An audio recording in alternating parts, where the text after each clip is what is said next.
విశాఖలో media channel రిపోర్టర్పై 74వ ward corporator దాడి. విశ్లేషణ.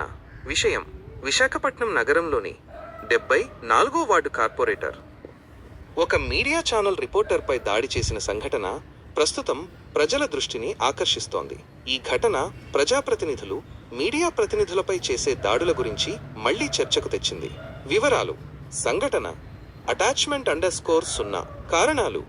ఈ దాడికి నిజమైన కారణాలు ఇంకా స్పష్టంగా తెలియనప్పటికీ, సాధారణంగా ఇటువంటి దాడులకు కారణాలు మీడియా ప్రతినిధులు, ప్రజాప్రతినిధుల అక్రమాలను బహిర్గతం చేయడం, వారి చర్యలపై ప్రశ్నలు వేయడం వంటివే కావచ్చు. ప్రభావం: ఈ సంఘటన మీడియా స్వేచ్ఛపై తీవ్ర ప్రభావం చూపుతుంది. మీడియా ప్రతినిధులు భయంతో నిజాల నేను రాత్రి 9 గంటల వరకు మీటింగ్ అయింది. మీటింగ్ అయిన తర్వాత వీళ్ళందరూ వచ్చి వంశీరావు కొట్టడం, వీళ్ళందరూ వెళ్ళిపోవడం అన్నీ జరిగిపోయాయి. అది కూడా ఆ సందర్భంలోనే నేను ఇంకా ఓకే, ఈ సమస్య మీద అడిగినందుకు అమ్మవారికి ఆయన ఏదైతే ఆలయం తాలూకు సంబంధించిన డబ్బులు మేమందరం సంపాదించుకున్న అమ్మవారికి అని చెప్పి సంపాదించుకున్న డబ్బులు ఒక 16,60,000 రూపాయలు పట్టుకుని వెళ్ళిపోయినవి డైరెక్ట్గా ఆ రోజు నేను ఏదైతే మా సభ్యుల సమక్షంలో గ్రూపులో మెసేజ్ పెట్టానో ఆ మెసేజ్ని అనుగుణంగా డైరెక్ట్గా పట్టుకొని వచ్చి గ్రామంలో ఇవ్వడం జరిగింది. అది ఆ దెబ్బ కొట్టినందుకు అమ్మవారికి ఒక ఆదాయం వచ్చింది అని నేను అనుకొని ఆ రోజు నైట్ ఉండిపోయాను సార్. కానీ ఆ రోజు తెల్లవారేసరికి నాకు వంశీరెడ్డి గారి మీద నమ్మకం అనేది నాకు పోయింది సార్. ఎందుకంటే ఆయన చేసే పనులు, ఆయన ప్రవర్తించే తీరు, నేనంతా రాత్రంతా నాకు, నా ఫ్యామిలీకి, నా పిల్లలకి అందరికీ నిద్ర పట్టలేదు సార్.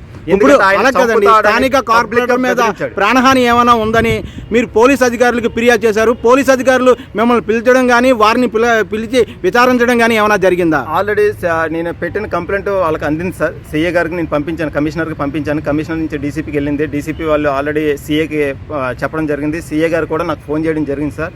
సీఏ గారికి నేను ఏం చెప్పానంటే, సార్ 11వ తారీఖుని మా అమ్మమ్మ చనిపోయింది కాబట్టి కార్యక్రమం ఉంది సార్, నేను కలవడం అవ్వదు, నేను తర్వాత రేపు ఉదయం కానీ రేపు సాయంత్రం కానీ కలుస్తాను అని చెప్పేసి నేను సీఏ గారికి చెప్పడం జరిగింది సార్. జస్ట్ ఇప్పుడు కూడా నాకు ఈరోజు 1 గంట అవుతుంది, నాకు ఆయన ఫోన్ చేయడం జరిగింది. సార్ ఏటి వస్తానన్నారు, రాలేదని.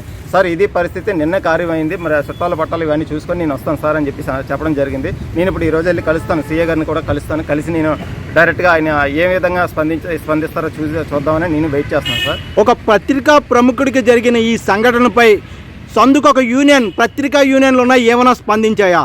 ఇప్పటి వరకు నేను ఆల్రెడీ గాజువాకలో ఉన్న యూనియన్ నాయకులకి కూడా నేను స్పందించడం, ఫోన్ చేసి డైరెక్ట్గా కలిసి నేను విన్నవించడం జరిగింది సార్. వాళ్ళు ఇచ్చిన సమాధానం ఏంటంటే, మీరు ఏ సంస్థలో చేస్తున్నారు, ఆ సంస్థ తాలూకా రిజిస్ట్రేషన్ కాగితం తెమ్మంటున్నారు సార్. నేను ఒక రిపోర్టర్గా పనిచేస్తున్నాను, అందరికీ తెలుసు.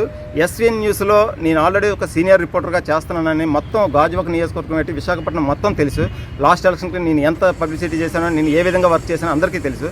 కానీ ఒక సామాన్య వ్యక్తిగా నేను ఒక రిపోర్టర్గా ఉండి తోటి రిపోర్టర్లు ఈ విధంగా అడగడం, యూనియన్ నాయకులు ఇలాగ అడగడం, దీని వెనకాతల మొన్న నా వంశీరెడ్డి గారి బర్త్డేకి వీళ్ళందరూ కూడా వెళ్ళి స్వీట్లు తినిపించుకున్న సందర్భం కూడా నేను ఆల్రెడీ చూశాను. అంటే రాజకీయ నాయకులకి పత్రికలు తొత్తు పలుకుతూ వాళ్ళు ఇచ్చిన ఎంగిల్ మెతుకులు తింటున్నారని మీ అభిప్రాయమా? బహుశా అదేనేమో అని నేను అనుకుంటున్నాను. ఎందుకంటే నేను సమస్య చెప్పిన తర్వాత ఒక్క వ్యక్తి కూడా నాకు ఇంతవరకు వచ్చి కానీ ఏం జరిగింది ఏంటని అడిగిన దాఖలాలు అయితే లేవు. ఇది మీ గ్రామ సమస్య కాబట్టి మీరే చూసుకోండి అని చెప్పి చెప్పడం జరిగింది నాయకులు. అయితే దీన్ని ఎంతవరకు సాటి జర్నలిస్టులకి, తోటి జర్నలిస్టులు అక్కడ తెలంగాణలో చూస్తే ఆ విధంగా దాడులు జరుగుతున్నాయి, ఇక్కడ ఆంధ్రాలో చూస్తే ఈ గత వైసీపీ పాలనలో